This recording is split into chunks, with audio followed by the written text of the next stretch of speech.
आपको इसमें मेजरमेंट करने की बजाय, उसकी नाप तोल करने की बजाय, क्योंकि कई हजार संख्याओं में वहां पे नर्व्स का एंड होता है, क्लस्टर है वहां पे नर्व्स का, जिसकी कनेक्टिविटी, इसका कनेक्शन पूरी ऑल ओवर बॉडी में एक फ्लो की तरह बहता है। तो वहां पे सेंसिटिविटी उसे बहुत ज्यादा महसूस होती है। फीमेल के मोस्ट सेंसिटिव अंगों में से एक होता है ये ब्रेस्ट और उसके निप्पल। तो इसे सिर्फ सेक्सुअल ऑब्जेक्ट की तरह ही ना देखे, ये वही अंग है जिस पर कोई नन्ही सी जान निर्भर करती है, सांस लेती है, अपना जीवन आगे का शुरू करती है।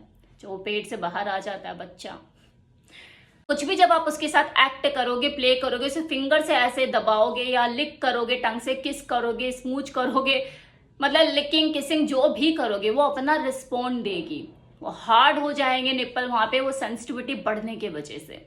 और ऐसा नहीं कि सेक्सुअल एक्टिविटीज के दौरान ये अपना एक रिएक्शन देते हैं और ये जो निप्पल है ये हार्ड हो जाते हैं। बदलते हुए मौसम की वजह से भी ऐसा होता है, टेम्परेचर की वजह से। अगर सर्दी है बहुत ज्यादा और आपको शिवरिंग हो रही है। अब एक और सवाल लोगों के दिमाग में चलता है, निप्पल हार्ड क्यों हो जाते हैं?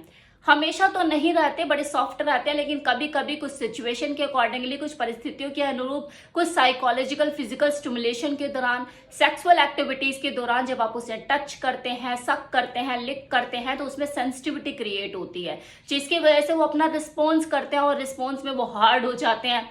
फीमेल निप्पल बहुत ही अमेजिंग होते हैं, जो दो लोगों की इंटीमेसी के दौरान फिजिकल प्लेजर बढ़ाने का काम करते हैं। लोगों के अंदर एक एक्साइटमेंट तो रहती है ब्रेस्ट को लेकर, उनके साइज और शेप को लेकर, उनके निप्पल के कलर को लेकर।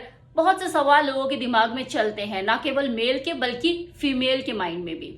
तो आज मैं उसी से रिलेटेड कुछ मिथ आपके दूर करने वाली हूँ और कुछ सवालों के जवाब आपको इस वीडियो में मिलने वाले हैं। ये वीडियो बहुत ही इंफॉर्मेटिव और रोचक होने वाला है, मेल और फीमेल दोनों के लिए। अगर इसे स्किप करेंगे तो आपका ही लॉस होगा, तो बने रहिए इस वीडियो में, लास्ट तक इस वीडियो को देखिएगा जरूर। तो हम बात करने वाले हैं इस वीडियो में निप्पल के बारे में। निप्पल वो पार्ट जो कि ब्रेस्ट के एकदम सेंटर के एग्जैक्ट पॉइंट पर होता है। ये शेप और साइज में अलग अलग हो सकते हैं, ये पर्सन टू पर्सन वेरी करता है। कुछ फीमेल के निप्पल छोटे और राउंड शेप में हो सकते हैं, तो कुछ के सिलेंड्रिकल और बड़े फॉर्म में भी हो सकते हैं। कुछ के अंदर की तरफ दबे हुए हो सकते हैं, तो कुछ के बाहर निकले हुए भी हो सकते हैं, थोड़ा सा उभरे हुए। निप्पल के अराउंड जो सर्कल होता है, घेरा सा बना होता है, उसे एरोला कहते हैं, जो कि शेप और साइज में छोटा बड़ा हो सकता है। शेप और साइज की तरह इसका कलर भी अलग अलग हो सकता है, किसी का लाइट पिंक तो किसी का लाइट ब्राउन, तो डार्क ब्राउन भी ये हो सकता है। ये डिपेंड करता है फीमेल टू फीमेल उसके अपने स्किन के कलर के ऊपर।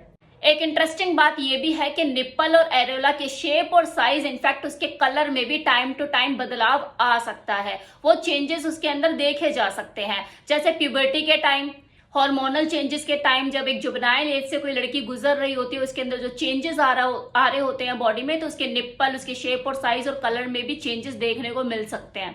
प्रेगनेंसी के दौरान, पोस्ट प्रेगनेंसी के दौरान, ब्रेस्ट फीडिंग के दौरान, जब आप अपने बच्चे को दूध पिला रहे होते हैं, और मेनोपॉज के टाइम भी। और एजिंग प्रोसेस तो ऐसा है ना कि जिसमें आपकी पूरी बॉडी के अंदर चेंजेस देखने को मिलते हैं, सिर्फ ब्रेस्ट ही क्या। तो इनके शेप और साइज और कलर को लेकर ही जो निरंतर चेंजेस आते रहते हैं, इसकी वजह से इनका कोई एक सिंगल स्टैंडर्ड नहीं है कि ये हमेशा ऐसे दिखेंगे, ऐसे लगेंगे और जिंदगी भर ऐसे ही रहेंगे। और वैसे भी एक फीमेल बॉडी के अंदर जो चेंजेस है, ये कंपैरिजन ऑफ मेल बॉडी ज्यादा देखने को मिलते हैं, ये निरंतर बदलती रहती है। कुछ फीमेल के निप्पल के अराउंड हेयर ग्रोथ देखने को मिलती है, जो कि कंप्लीटली नॉर्मल है। कुछ फीमेल इसे लेकर काफी चिंतित हो जाती है कि यार मेरे ब्रेस्ट पे पहले तो इस तरह के बाल नहीं थे, अब कैसे आ गए। तो कुछ हार्मोनल चेंजेस की वजह से हो सकता है। आप चाहे तो उसे ट्रिम कर सकते हैं, उसे हल्का सा कैंची से। रेजर या वैक्स के इस्तेमाल से बचें, आपकी ब्रेस्ट हेल्थ के लिए अच्छा रहेगा। अब एक और सवाल लोगों के दिमाग में चलता है, निप्पल हार्ड क्यों हो जाते हैं? हमेशा तो नहीं रहते, बड़े सॉफ्ट रहते हैं, लेकिन कभी कभी कुछ सिचुएशन के अकॉर्डिंगली, कुछ परिस्थितियों के अनुरूप, कुछ साइकोलॉजिकल फिजिकल स्टिमुलेशन के दौरान, सेक्सुअल एक्टिविटीज के दौरान जब आप उसे टच करते हैं, सक करते हैं, लिक करते हैं, तो उसमें सेंसिटिविटी क्रिएट होती है, जिसकी वजह से वो अपना रिस्पॉन्स करते हैं और रिस्पॉन्स में वो हार्ड हो जाते हैं। क्योंकि कई हजार संख्याओं में वहां पे नर्व्स का एंड होता है, क्लस्टर है वहां पे नर्व्स का, जिसकी कनेक्टिविटी, इसका कनेक्शन पूरी ऑल ओवर बॉडी में एक फ्लो की तरह बहता है। तो वहां पे सेंसिटिविटी उसे बहुत ज्यादा महसूस होती है। फीमेल के मोस्ट सेंसिटिव अंगों में से एक होता है ये ब्रेस्ट और उसके निप्पल। कुछ भी जब आप उसके साथ एक्ट करोगे, प्ले करोगे, उसे फिंगर से ऐसे दबाओगे या लिक करोगे, टंग से किस करोगे, स्मूच करोगे, मतलब लिकिंग किसिंग जो भी करोगे वो अपना रिस्पॉन्ड देगी, वो हार्ड हो जाएंगे निप्पल वहां पे, वो सेंसिटिविटी बढ़ने की वजह से। और ऐसा नहीं कि सेक्सुअल एक्टिविटीज के दौरान ये अपना एक रिएक्शन देते हैं और ये जो निप्पल है ये हार्ड हो जाते हैं। बदलते हुए मौसम की वजह से भी ऐसा होता है, टेम्परेचर की वजह से। अगर सर्दी है बहुत ज्यादा तो उस वक्त भी आपके जो निप्पल्स हैं ये हार्ड हो जाते हैं। शायद आपने नोटिस किया, और अगर नहीं किया है तो विंटर आ ही रहा है, आप टच करके देख सकते हैं। जब बहुत ज्यादा ठंड पड़ेगी तो आप देख सकते हैं, आपको वहां पे थोड़ी सी हार्डनेस देखने को मिलेगी। निप्पल में से डिस्चार्ज होना क्या यह नॉर्मल है? ये नॉर्मल दो ही कंडीशन में हो सकता है। एक तो प्रेगनेंसी के दौरान, जब आपने बच्चा कंसीव किया हुआ और आपके 9 महीने वो जो प्रेगनेंसी का जो टाइम होता है उस दौरान, डिलीवरी होने से पहले ही आपकी ब्रेस्ट में से जो मिल्क है वो निकलने लग जाता है, उस वक्त ये बहुत नॉर्मल सी चीज है। उस दौरान ब्रेस्ट में से डिस्चार्ज होना बहुत ही नॉर्मल है कि भले ही बच्चा अभी पेट से बाहर नहीं आया, लेकिन आपकी जो ब्रेस्ट में जो मेमोरी ग्लैंड है वो तो एक्टिव है, वो दूध बना रही है, प्रेशर बन रहा है, तो वो डिस्चार्ज हो रहा है, तो काफी नॉर्मल है। पोस्ट प्रेगनेंसी के बाद जब आप ब्रेस्ट फीडिंग कराती है अपने बच्चे को तो दूध निकलेगा ही और डिस्चार्ज होगा ही। तो ये दोनों कंडीशन जो है ये नॉर्मल है किसी भी फीमेल के लिए। इन दोनों कंडीशन के अलावा अगर आपके ब्रेस्ट में किसी तरह का पेन होता है और साथ में अगर आपके ब्रेस्ट में से कोई वाटरी डिस्चार्ज निकलता है या फिर कोई मिल्की डिस्चार्ज, येलो ग्रीन या रेड ब्राउन कलर का भी डिस्चार्ज अगर निकलता है, तो ये चिंता का विषय है। उस वक्त आपको डॉक्टर से कंसल्ट करने की जरूरत है, क्योंकि ब्रेस्ट में कई बार इन्फेक्शन हो जाता है। ब्रेस्ट में किसी प्रकार का कोई इन्फेक्शन हो सकता है, या आप कोई दवाइयां ले रहे हो, उस दवाइयों का साइड इफेक्ट आपको हो सकता है, जिसकी वजह से आपकी ब्रेस्ट में से इस तरह का डिस्चार्ज या वो मिल्की या वाटरी डिस्चार्ज आपकी ब्रेस्ट में से हो रहा हो।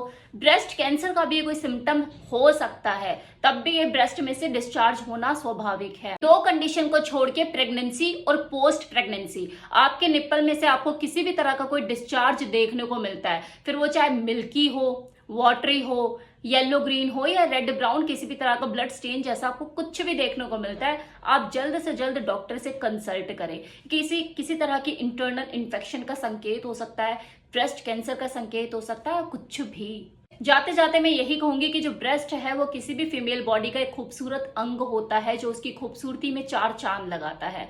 ये किसी भी शेप और साइज कलर का हो सकता है। आपको अपने फीमेल पार्टनर के ब्रेस्ट के शेप और साइज को लेकर नाप तोल करने की बजाय उससे आनंद उठाना चाहिए, उससे प्ले करना चाहिए, उसकी तारीफ करना चाहिए, क्योंकि ये ही वो अंग है जो मेल और फीमेल के बीच में एक डिफरेंस क्रिएट करता है। तो सिर्फ सेक्सुअल ऑब्जेक्ट की तरह ही ना देखे, ये वही विशेष अंग है जिसके ऊपर कोई नन्ही सी जान निर्भर करती है। अपने खान पीन के लिए पैदा होते ही तो वो खाना नहीं खा पाता ना कि हाँ रोटी सब्जी खा रहा है, उसका तो फूड यही है जो यहीं से निकल के उसके मुंह में जाता है। तो इसे सिर्फ उसी तरीके से ना देखें, इसको सम्मान दे, इसको वैल्यू दे, इसे प्यार कीजिए।